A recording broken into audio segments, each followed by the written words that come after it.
అభివృద్ధి పేరుతో తమ భూములను లాక్కుంటున్నారని గజ్వేల్ ప్రాంత ప్రజలు రైతులు ఆందోళన చేపట్టారు. కేసీఆర్ తన వ్యవసాయ క్షేత్రం కోసం RRR రోడ్ అలైన్మెంట్ ని మార్చి తమకు అన్యాయం చేశారని, తమ భూములను తక్కువ ధరకే తీసుకుని బడా పారిశ్రామికవేత్తలకు అప్పచెప్పారని ఆరోపించారు.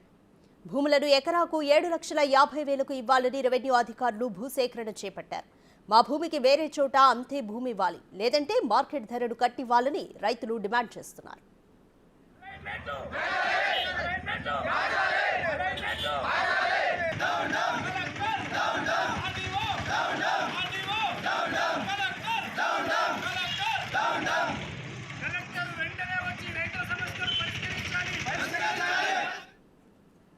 రైతుల దగ్గర అసైన్మెంట్ భూములు తీసుకొని 10 లక్షల అసైన్మెంట్ భూములు వాళ్ళకి ఇచ్చేసి 80 లక్షల రూపాయలు ఇండస్ట్రీస్కి ఇచ్చారు.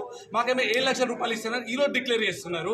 ఫస్ట్ అలైన్మెంట్ ఏమో ఇట్లా నుంచి వచ్చింది, ఇట్లా తిగ్గులు మీదకి నుంచి వచ్చింది. తర్వాత వచ్చి వేరే దిక్కు నుంచి వచ్చింది. కేసీఆర్ స్వార్థం వల్ల వాళ్ళ ఫామ్ హౌస్కి 3 కిలోమీటర్లు ఉందని చెప్పి వాళ్ళ స్వార్థం కోసం 3 కిలోమీటర్ల నర్సాపేట గ్రామం నుంచి వేసుకొని ఆయన ల్యాండ్ రేట్ పెరిగి ఆయన స్వార్థం కోసం అట్లా వేసి చెప్పిండు. మళ్ళీ వీళ్ళు కోమటిరెడ్డి స్టేట్మెంట్ ఏమి ఇచ్చిండు, మొన్న 60 కిలోమీటర్ల రేడియస్లో ఉన్నది.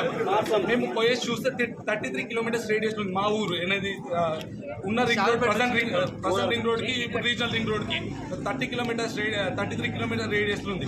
కానీ 60 కిలోమీటర్ అంటే అటు కొండపాక అవతలు రావాలని మేము కోరుకుంటాం. కానీ వచ్చి మా మొత్తం ఎకరం 2 ఎకరాలు 3 ఎకరాలు ఉన్న రైతులు మొత్తం